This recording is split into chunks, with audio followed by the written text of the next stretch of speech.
Hello, this is Lazarus at telecomTech, where telecom and networking technologies are simply explained. Today we'll be simply explaining network switching. This is the first video in a new series of videos that I'm preparing for my YouTube channel, where we'll be exploring the fundamentals of switching, or more generally, the fundamentals of layer 2 concepts in networking. Today, I'd just like to start with sharing with you, at its most fundamental level, what network switching is and how it works. The OSI model is an ideal place to start when we talk about switching. At various layers, different addressing schemes and communication methodologies are used. At each layer, we define the way that addressing takes place, and we also determine the entity that is exchanged at that layer, the protocol data unit, or the PDU, that's encapsulated into the layer below it.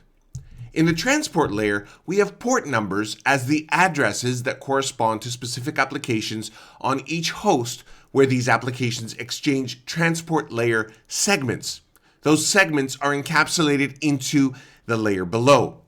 The transport layer is concerned with the communication between specific processes and applications that are running on each host. The network layer is concerned with communication from host to host, from end device to end device. The network layer uses IP addresses as the addressing mechanism and packets as the entities that are exchanged between hosts. Layer 4 segments are encapsulated into these layer 3 packets. Now, when we get down to layer 2, which is the data link layer, this is where switching lives. The IP packet is encapsulated into a frame. And when we talk about layer 2, we're primarily talking about Ethernet. So the addressing scheme here is the media access control address, or the MAC address. And the communication that we are concerned about at this layer is from hop to hop, or from router to router, or from routing device to routing device, until we get to our intended destination. Now, all of this has to do with a word that I used a few times already, encapsulation. Specifically for the data link layer, or layer 2, it encapsulates the network layer entity, which is the packet, and it takes it as the payload of the frame. At the data link layer, as we will see shortly, we typically use Ethernet in most networks, and that is what we will be focusing on as the data link technology for this series. The Ethernet header is added to the network layer packet, and that packet is thus encapsulated into the frame. This is an important part of the process, and we will be talking a lot about this encapsulation in the series. Now, a few moments ago, I talked about how the data link layer deals with communications on a hop-by-hop basis. But before we take a look at what I mean exactly by that, let's take a closer look at the data link layer. This layer actually has two sublayers, the logical link control, or the LLC, and the media access control, or the MAC, which is where the MAC address gets its name from.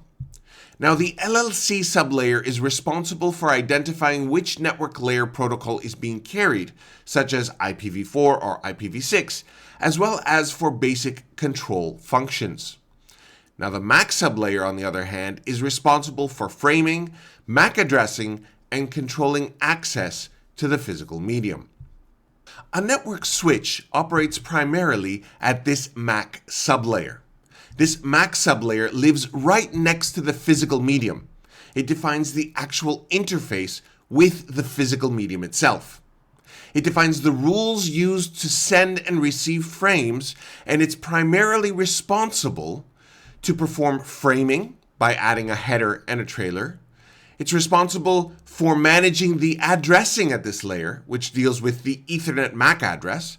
It's responsible for managing access to the medium, which is, of course, in its name, media access control. And it uses several mechanisms to do this, including CSMA-CD for wired Ethernet and CSMA-CA for wireless Wi-Fi. Now, if you're not familiar with this, not to worry, we will look these over in detail. It's also responsible for error detection using the frame check sequence that is added as a trailer to each frame.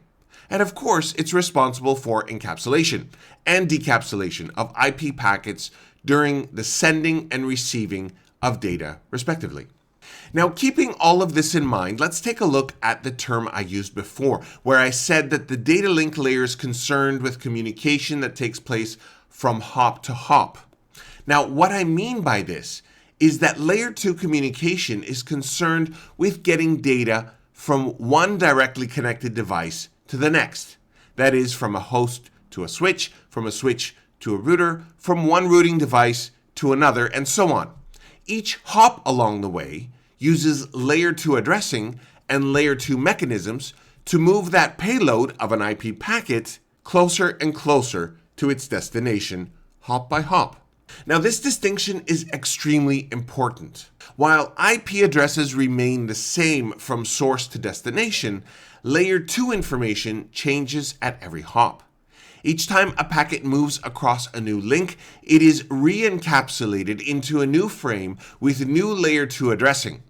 Understanding this concept alone clears up a lot of confusion people often have when learning about switching and layer 2 technologies. Now let's take a closer look at what switching is. Layer 2 is involved with switching. Now, switching is a term that's used to refer to how a switch will take a frame on one port and decide based on the destination MAC address out of which port it should be sent. This involves creating and maintaining the MAC address table, which is a construct within switches that aids in this process. This fundamental process is at the very center of the operation of layer 2 functionalities. But there are many more associated technologies and functionalities at layer 2 that we will be talking about throughout the series. For now, I'll just list some of the technologies that operate at layer 2 and that we're also going to cover in future videos. These include Ethernet, of course, and this is the specific protocol and framework that functions at layer 2 for the vast majority of networks. We'll be looking at collision domains and broadcast domains, virtual LANs or VLANs, as well as trunks, layer 2 loops and loop prevention protocols such as the spanning tree protocol or STP, and we'll be looking at security configurations like port security and private VLANs. We'll be explaining these and a lot more over the next few videos of this series. Well, that's it for the introduction of our new series on switching. If you've watched to this point of the video, then you're probably one of my more faithful followers, and I appreciate that. I'd just like to share with you my recent publishing of various content at my website at www.telecomtech.io, where you can find more in-depth courses in networking topics with labs, quizzes, exams, and in-depth configurations. I don't yet have very many courses available, but more are coming soon. Check it out, subscribe to my newsletter, and get better deals on the courses I publish. I'm Lazarus at telecomTech. I hope this has been helpful for you, and I'd like to thank you for watching.